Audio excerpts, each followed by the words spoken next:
അതിശക്തമായ മഴയിൽ വൻ നാശനഷ്ടങ്ങളുണ്ടായ റാസ് അൽ ഖൈമയിലെ ജബൽ ജെയ്സ് മലനിരകളിലെ വിനോദസഞ്ചാര കേന്ദ്രങ്ങൾ പൂർണ്ണമായും അടച്ചു.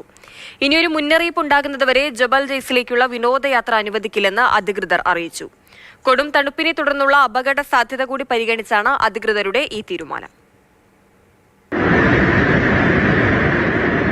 കഴിഞ്ഞ ദിവസം റാസ് അൽ ഖൈമയിലെ ജബൽ ജെയ്സിൽ അതിശക്തമായ മഴയെ തുടർന്നുണ്ടായ മണ്ണിടിച്ചിലിന്റെയും മലവെള്ളപ്പാച്ചിലിന്റെയും ദൃശ്യങ്ങളാണ് ഇത്. ജബൽ ജെയ്സിലെ അടിവാരത്താണ് ഇങ്ങനെ മണ്ണിടിച്ചിലുണ്ടായത്. നിരവധി വാഹനങ്ങൾ ഒലിച്ചുപോകുകയും കെട്ടിടങ്ങൾക്കടക്കം കേടുപാടുകൾ സംഭവിക്കുകയും ചെയ്തു.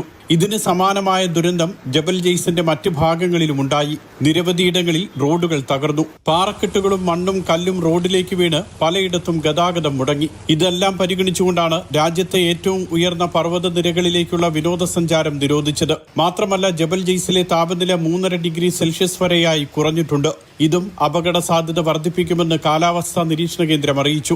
കഴിഞ്ഞ വ്യാഴം വെള്ളി ദിവസങ്ങളിലായി 127 സെന്റിമീറ്റർ മഴയാണ് റാസ് അൽ ഖൈമയിൽ പെയ്തത്. ഇനിയൊരു അറിയിപ്പുണ്ടാകുന്നതുവരെ ജബൽ ജെയ്സിലേക്ക് സന്ദർശനം അനുവദിക്കില്ല. അതേസമയം ഹൈക്കിങ്ങിന് പോകുന്നവർ സുരക്ഷിത പാത തെരഞ്ഞെടുക്കണമെന്നും അധികൃതർ നിർദ്ദേശിച്ചു. Mathrubhumi news, Dubai.